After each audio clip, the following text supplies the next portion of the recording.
It's Linda MacPhee's workshop. Here's Linda. Hi, and I'm glad you've joined us today because we've got some great stuff to show you. You know that I love to sew, and I am a bit obsessed about things matching, like jackets that match shoes, for instance. So when we did this jacket, it's a whole series of appliques. I said, what shoes am I going to wear? Well, you're not going to find shoes that look like this. So, of course, I had to paint shoes.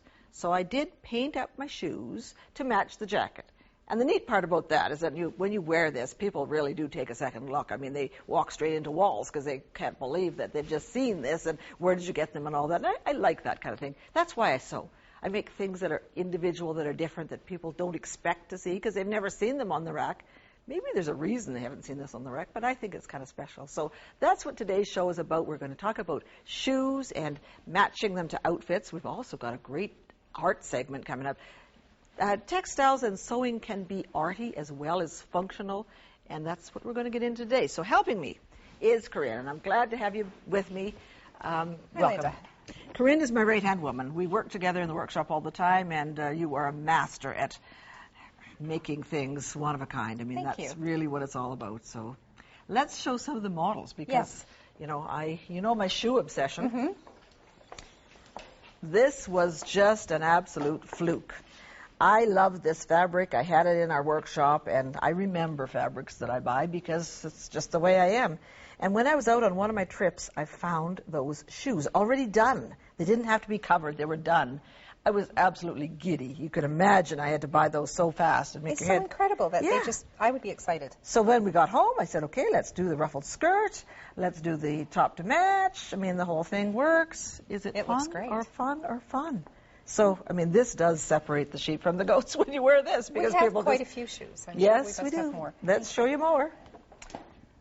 When I found these shoes, I was again giddy. I mean, it says celebrate all over those shoes in bright colors.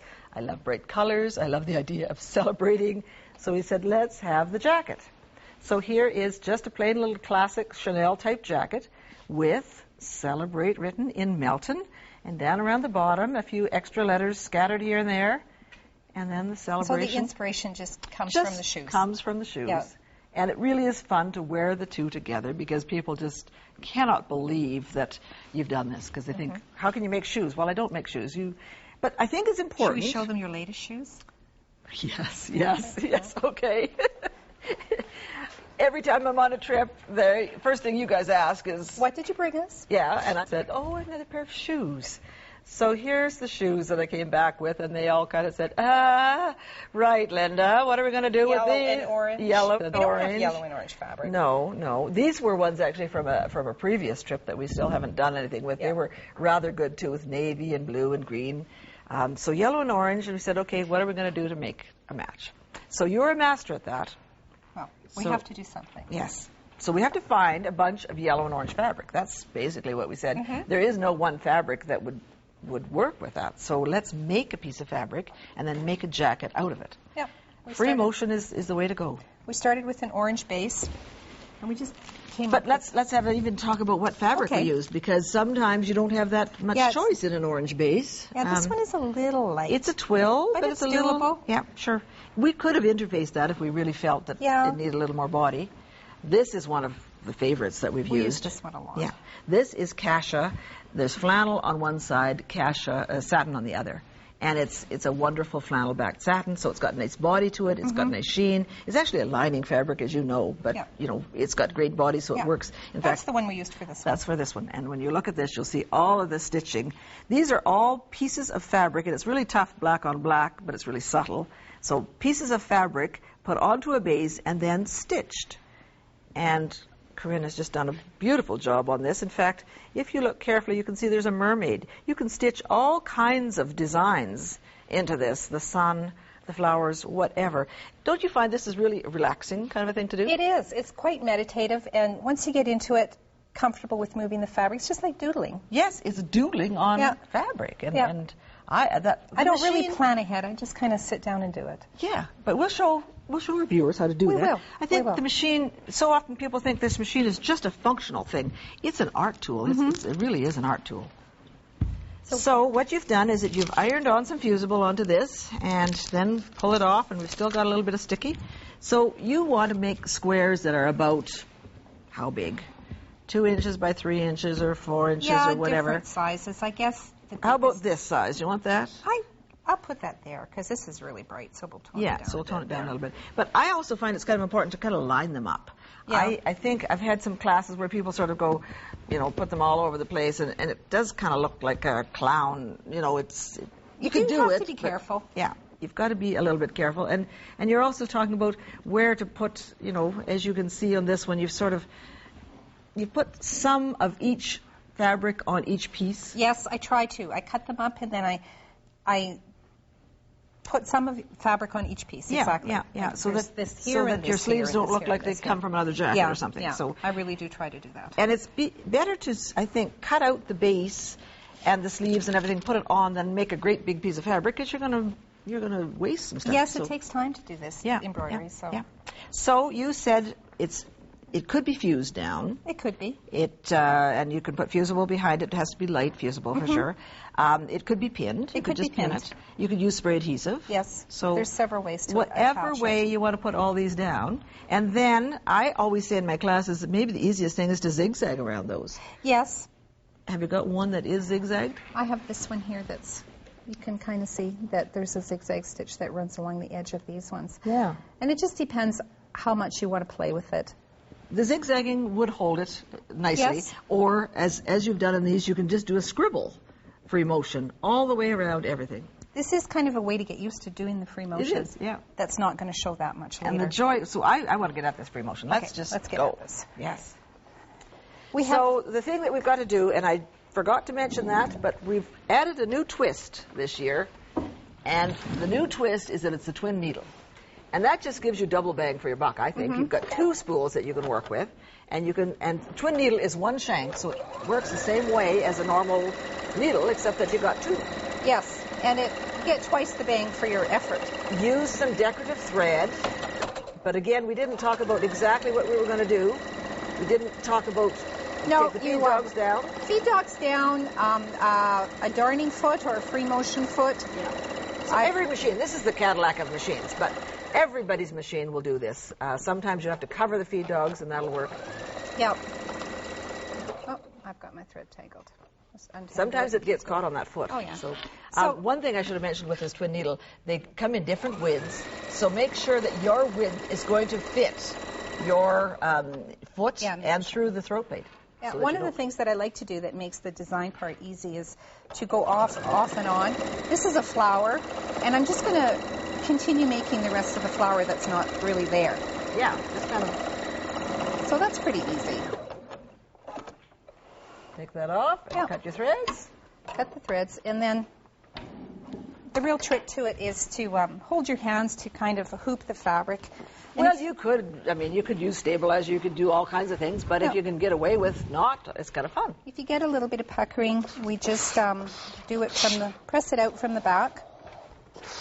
We didn't actually talk too about what kinds of fabrics that you put on here. I mean, we have just said anything. No rules. I mean, you could put chiffons, you could put. So here's one that you actually. Oh, here's the one that you took. Yep. There was a flower sort of on there to begin with, and you just went in wider and just sort of developed more. So, what kind of themes have you used to? I've based it on the fabric. I have done just swirls. Some of it's very flowery. Some of it's very graphic, like this one, where it's just zigzags and squares, because this is quite a graphic fabric. Swirls. I think the other thing that you did on here that was really quite neat is that because it was using cat fabric, you wrote some meow. You can write words on this. Yes, words. You can do some subliminal kind of things. I think the other thing I want to point out is that there's no way you're ever going to get every thread covered on this. So this one's brand new. It hasn't been worn really very much, so it doesn't have. But this one we've worn lots. And every once in a while you have to come and just kind of trim it. Yeah, some of the patches do fray out after a while, and we just trim off the I have no trouble with that. So. No. it would be way more trouble for me to turn all those edges under and fuss around with that, so I could just trim them off. And I mean, this is an evening jacket. You don't wear it every day. in fact, you don't normally wear that sewing, isn't that what you're saying? But we wanted to show everybody this jacket, and it is rather special. Yeah. So, okay, well, thank you, Corinne. That was just good fun, and I hope we've inspired you, and you can start having some more fun with that sewing machine. But don't go away, because when we come back, I'm going to wear the outfit that we did create for those shoes and more.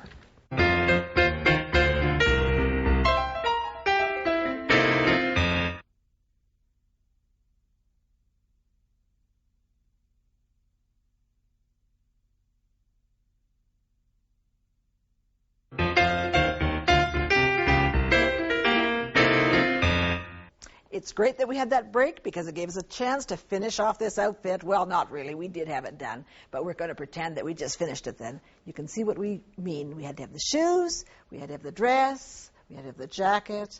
I'll show you the back of it.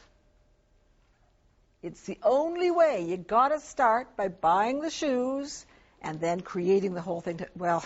Then, of course, you have to have glasses if you're really obsessed about this. So it goes on and on. I love using the machine as a creative tool.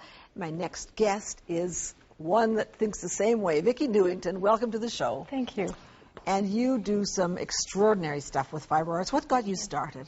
I started about 4.5 years ago. I took a course from England that was really intensive. It was 3.5 years of really working every day. And so now I'm just going for it, but I started sewing when I was 11, so I've done it a while. You've had tendencies along that line, and then that course just kind of put together a lot of the feelings, a lot of the ideas that you had, and got you really, because creativity, I mean, this is just a creative tool. It can do functional things, but it is such a tool that can do so many things, and if you can relax and just go with it, you can do in fact, all I kinds find of sewing things. is totally relaxing. Yes. There was a study done, and I don't have the exact statistics, but I know that they said that sewing is the #1 stress reliever of all hobbies, and when it's going well. When it's going well, yes. And it really can. So when I contacted you and said, would you come, you said, what topic shall I choose? And you suggested a few. You said, how about something just on cheesecloth? Right. And I thought, cheesecloth? Can we do something with cheesecloth? So you have brought cheesecloth and everything that is made from cheesecloth. That's it. And I think it's so fascinating because this is the kind of stuff you buy in your grocery store. Yes.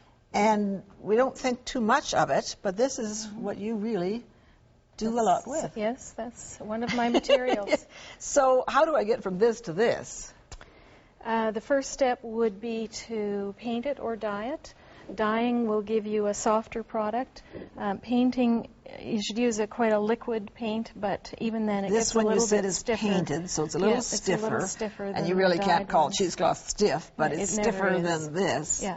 So, and you could use regular dyes, or I was saying, you're in your kitchen anyway straining your stuff, so you could maybe put it in with your raspberry juice or something, and you could make it whatever color. So, so this is kind of kitchen sewing is what this is, as we're using all this stuff that you could, well, as a matter of fact, we'll look at this, and then we'll see what that grater's doing there. So let's have a look at one of the pieces that you've done. And this is one, and what is sort of the inspiration for this piece? The inspiration for this was a piece of discharge dyed fabric. This background was all dark purple, and the color was taken out of it so that it went to this sort of beigey color. And when I saw the fabric, I could just see the whole thing finished in my mind. I just knew what I was going to do. And it appears to be cathedral windows. And abstract. Yeah. Okay. And the cheesecloth part of it is here. Yes, it's used in flat areas here just for texture, and I've rolled it up a little. I've taken strips and rolled it and then applied it so that it appears kind of like stone. Yeah, it does. Textured stone. Okay, let me take that one away because you have another one underneath. Yeah. And this one has some more. This one has simulated trees in this area. They're not very distinct because they're kind of in the background. And then I used it for water in the foreground here, and because I don't want it really flat the way it is when it's first dyed, then I use my cheese grater to looks to like make somebody's it ruffling up the water a little bit. that's kind of it, neat. to make the spray and the 3D look. So, And of course, all of this is textures. So I mean, it's textile. So you've got bits for the leaves, and you've got velvety looking, and you've got all kinds of different. So that's right. Scraps are good. Yes. Yes. Yes. You learn you can use every little bit of fabric. Can't throw anything out. Let's do some water then. Okay. The idea is to break the fibers. Literally, you want to destroy the fabric. So you take your cheese grater and you just tear it on there, and you so it goes from all flat and pretty uninteresting to a mess, a real mess. Yeah, yeah. But it's got some. Yes, it has. That could be very good with that. So yes, you could take any fabric and start grating it on your grater. I have, yes. So some of you might be using this for cheese, and this is actually cheesecloth. This is really what you need to be using this thing for. You probably need to get a separate one, do you? Or do you pick all the fiber out? I pick out the fibers. Well, fiber's and good. Use We should all dinner. eat more fiber. You know that. So this is good. So this is how you get your fiber. Yeah. Okay, let's quickly go over here and see then. You have got some more pieces. This was the inspiration for that piece, you said. Yeah. And that's a photograph or a picture of water bubbles. Yeah. And then this is what you sort of did to make little holes or bigger holes in your cheesecloth. Yeah. So I did the white first and cut it out because it was in a hoop. Okay. So I embroidered it and then I put it on this background. Okay. And the similar kind of thing with this. Yes. Only the difference is with this one that I ran some stitching through the middle of the hole. So that's also very easy. I want you to do this. You show me. All right. First thing you have to remember when you're hooping something for the sewing machine rather than your hand sewing is that you put the outer hoop down first, and then you put the inner hoop down this way, and this is the way you put it into your sewing machine. Because the fabric normally hand stitchers would be going on this side, wouldn't they? Yes. Yeah. So, and you want it quite snug in there, so we can pull it? You just cheesecloth is a whole lot tougher than it looks, so you just give it a good and I think pull. The more it distorts, the happier we are. That's the good news of it all. Because it starts off quite grid-like, and you want to get rid of some of that. Okay, so let's take it over here and see how you can start to stitch it. And again, we're using the free motion foot on the machine, and got rid of the feed bugs, and that's basically... That's it. Yeah. Cover them or lower them, whatever it takes. So then I do this very technically difficult thing where I poke some holes in it here and there. Okay, this looks really rocket scientist, yes. Yeah, but, you know, it looks like such a fragile fabric, and yet you can destroy it even further, and it still holds together for you. So let's see what you can do now. So, yes, it's easy. Once you've prepared your machine, you slip the hoop this underneath. Has got a nice big distance in there, so you can do that. It has indeed. Yeah. So then you just start to sew. This is a beautiful machine that does everything for you except push the gas. And speaking of pushing the gas, you do want to push the gas fairly well, don't you? And fairly quickly, actually, because you can just get going. So you run it around the edge, and it gets bigger. The hole gets bigger as you do it. So this is the opposite of darning. Your hole is getting bigger. Make it worse, that's right. Yeah. You can change threads if you want. Whoops, we've got a broken thread there. Well, we can leave it right in there. That's all you do. Okay. And if you want to sew across the middle, you just sew in. Sew across the middle. I think we've got some examples of that done. So so that's really all it is. And any machine will do that. I mean, as you said, that's right. You've got this is a beauty prehistoric machine. And I that's do. Okay. Yes, I have. Okay, so let's have a look, because this is really just what you've just done here. Yeah. You just did those holes, and then you just take some stitches and go across. That's right. And as long as the fabric is under some tension in the hoop, then your machine will go stitch across. on nothing. Yes, basically that's what it is. Yeah. So let's see. You then did some more things. I did. So here is. Should we go to the bottom one? Sure.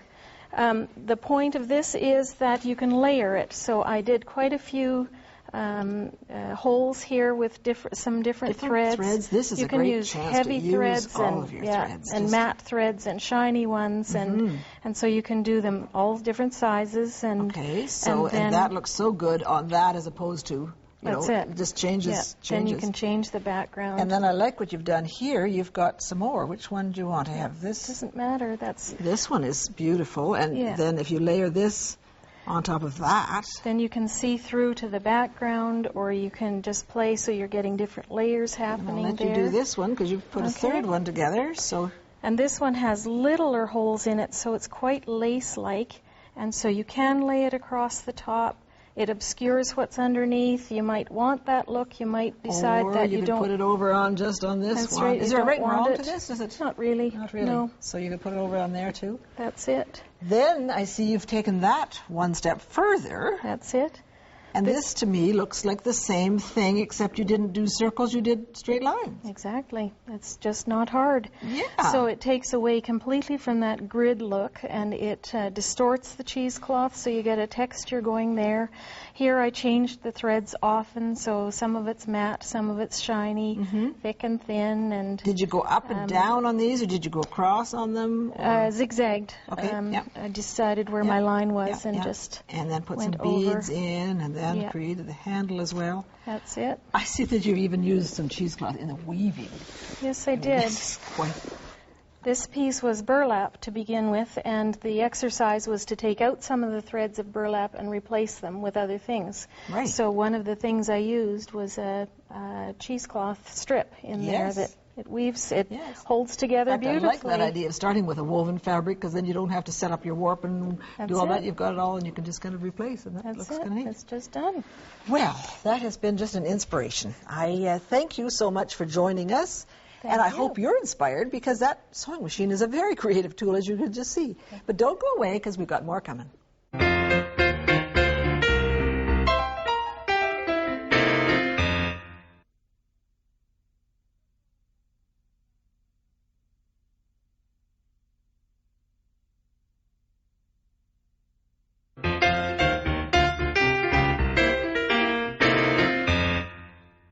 I'm back with Vickie again because I'm just fascinated with that idea of sewing this stuff in the hoop and sewing across and kind of making those spider webby things. But before you begin, what's this white stuff on the hoop?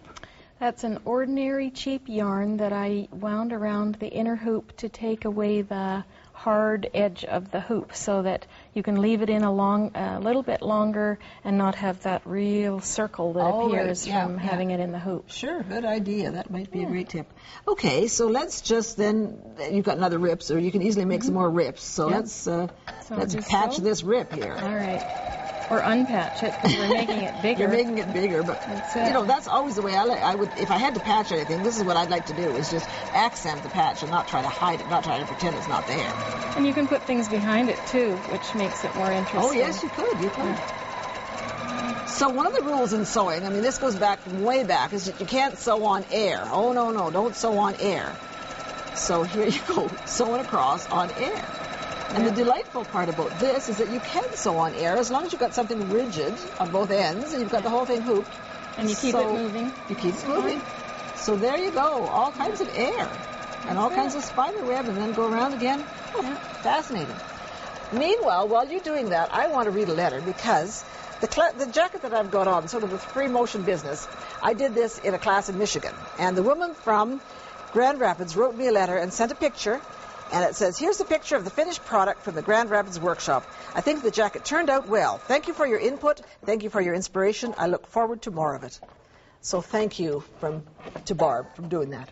So we are pretty close to being out of time, so we'll just, I'm definitely going to get out of there, go to my grocery store and buy some cheesecloth. I mean, cheesecloth never looked so good. In fact, all the stuff from the kitchen, is there other stuff you use in your kitchen? No. No, okay. Cheesecloth and grater. That's it. That would be it. Pretty much it, yeah. Okay, and dye it with whatever stuff you've got in your kitchen, though. You could do that. Yeah, you could. So, I think this is going to be fabulous. Yeah, and you can play with the threads. You can have thicker ones, thinner ones, shiny. True. This would be a great place to use a whole bunch of different threads. I mean, and little bits. I saw you did on that other project. You did all kinds of little bits of threads. That is rather... So, yeah, you can never have too many threads. So thank you so much. You send me some letters, send me some pictures of your finished products. I want to get you inspired. See you next time on Linda Vickie's Workshop. To receive the companion book for this series, send $19.98 to the address on your screen or call 1-888-MacPhee's.